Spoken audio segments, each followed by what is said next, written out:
Ang Kabataan Express ay hatid sa inyo ng UNICEF.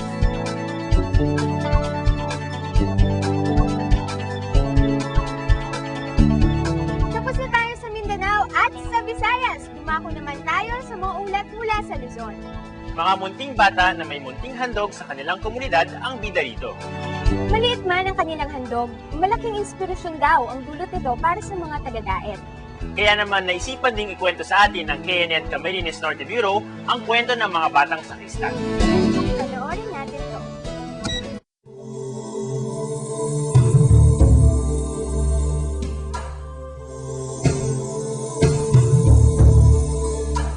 Ito ang Parish of the Divine Mercy, isang parokyang nakabase sa kampo ng Philippine National Police dito sa Daet, Camarines Norte. Hindi pa masasabing ganap ang parokyang ito dahil wala silang sariling simbahan. Kaya nakikinig na lamang ng misa ang mga tao sa mga chapels ng parokya. At nagiging lalong espesyal ang mga misa rito dahil sa tulong ng mga kabataang piniling maglingkod sa Diyos. Kahit paano ay makatulong ako sa sa parish na tapos sa kahit paano ay may connection din ako sa Diyos. So, para bang ito ang way ko kung paano manampalataya sa Kanya. Lalo po akong napalapit sa Diyos at marami po akong natutunan tungkol sa Diyos at may mga natutunan din po akong gawaing bahay at mga makatulong sa mga nangangailangan.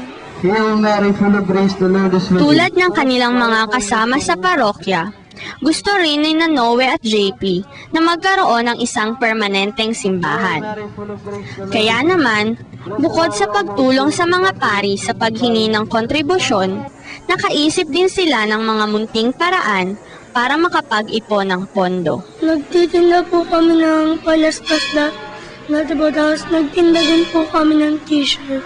Ang kalahati ng kanilang kita ay inilaan nila sa pagpapatayo ng simbahan at ang natira naman ay para sa pagpapatahi ng mga sutana ng mahigit 32 sakrista ng parokya. Pero, higit pa sa kanilang munting handog, nakatutulong ang mga sakristan sa pamamagitan ng pagiging mabuting halimbawa sa ibang bata at maging sa matatanda.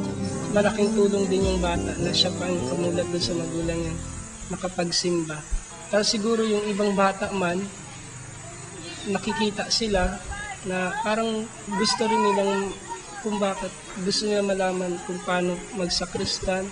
At para sa mga kabataang ito, natutumbasan naman daw ang kanilang paglilingkod sa simbahan. Ito po kami tamang pag-iitan kasi nagkakaroon kami ng disiplina sa sarili. Masaya siya. Kasi dito nakikita yung